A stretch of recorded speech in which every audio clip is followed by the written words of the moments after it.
చాలా మంది ఈరోజు టీనేజ్లో ఉండే స్పెషల్గా బాయ్స్లో కామన్గా చూసే ఒక కండిషన్ గైనకోమాస్టియా. ఈ గైనకోమాస్టియా అంటే ఏంటి అనేది మనం చాలా ప్రీవియస్ వీడియోస్లో చెప్పుకున్నాం.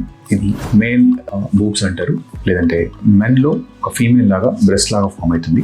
ఇది హార్మోనల్ ఫ్లక్చుయేషన్స్ వల్ల, స్పెషల్గా ఈస్ట్రోజన్ పెరగడం వల్ల, టెస్టోస్టెరాన్ తగ్గడం వల్ల, ఆర్ మనం ఈస్ట్రోజన్ కంటైనింగ్ ఫుడ్స్ ఎక్కువ తిన్నా, కొన్నిసార్లు స్టెరాయిడ్స్ వాడటం వల్ల, జిమ్కి వెళ్ళినప్పుడు, కొన్నిసార్లు లివర్ సంబంధించిన కండిషన్స్ వల్ల కూడా ఇలాంటి చాలా కండిషన్స్లో ఈ గైనకోమాస్టియా రావడం జరుగుతుంది.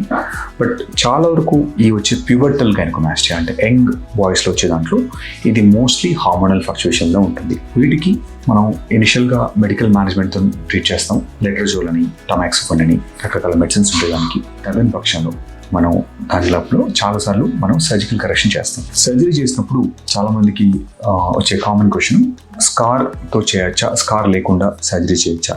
గైనకోమాస్టియాలో మనకు 2 రకాల టైప్స్ ఉంటాయి. ఒకటి లైపోమాస్టియా అంటాం, అంటే ఓన్లీ ఒబిసిటీ ఉన్నప్పుడు ఫ్యాట్ ఎలోన్ ఉంటుంది, వాళ్ళు గ్లాండ్ ఉండదు.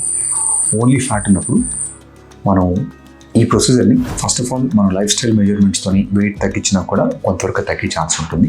ఆక్వర్డ్గా ఉండి కనీసం ఎక్సర్సైజ్ కూడా చేయలేము, బాగా ఆడుకున్నప్పుడు మాత్రం దీన్ని మనం ఒక చిన్న ప్రొసీజర్స్తో అనస్థీషియాలో చేస్తాం. ఇది స్కార్ విజిబుల్ లేకుండా మనం యాక్సిలర్ నుంచి చిన్న స్కార్ పెట్టి యాక్సెస్ తీసుకొని మనం ఈ గైనకోమాస్టియాని మనం సక్షన్ చేసేయచ్చు, ఫ్యాట్ ఎలోన్ కాబట్టి. ఇదే గ్లాండ్ ఉంటే మాత్రం, అంటే ఆల్రెడీ అందులో ఫ్యాట్ కాకుండా గ్లాండ్ కనుక కంపోనెంట్ ఉంటే, వాళ్ళలో ఒక చిన్న నెక్ ఏరియాలో ఉండే చిన్న ఒక 3 to 4 mm 5 mm నెక్తోని సక్షన్ చేసిన తర్వాత ఫ్యాట్ తీసేసి ఆ గ్లాండ్ మాత్రం నెక్లో తీసేయడం జరుగుతుంది.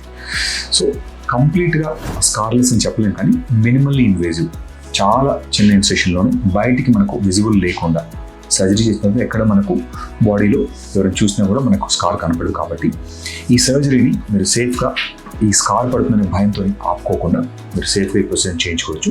మీకు ఇలాంటి గైనకోమాస్టియా లాగా ఇంకేదైనా కండిషన్స్తో బాధపడుతుంటే మీరు ఒకసారి నియరెస్ట్ ప్లాస్టిక్ సర్జన్ కానీ, లేదంటే రీడిఫైన్ కస్టమర్ కేర్ కానీ మీరు పిక్చర్స్ పంపించినా కూడా ఒకసారి చూసి మీ కండిషన్కి సర్జికల్గా, నాన్ సర్జికల్గా ఎలాంటి ఆప్షన్స్ ఉంటాయి, ప్లస్ వాటికి ప్రోస్ అండ్ కాన్స్ ఏంటి, బెనిఫిట్స్ ఎట్లా ఉంటాయి అనేది మీకు ఒకసారి క్లియర్గా డిస్కస్ చేయగలుగుతాం.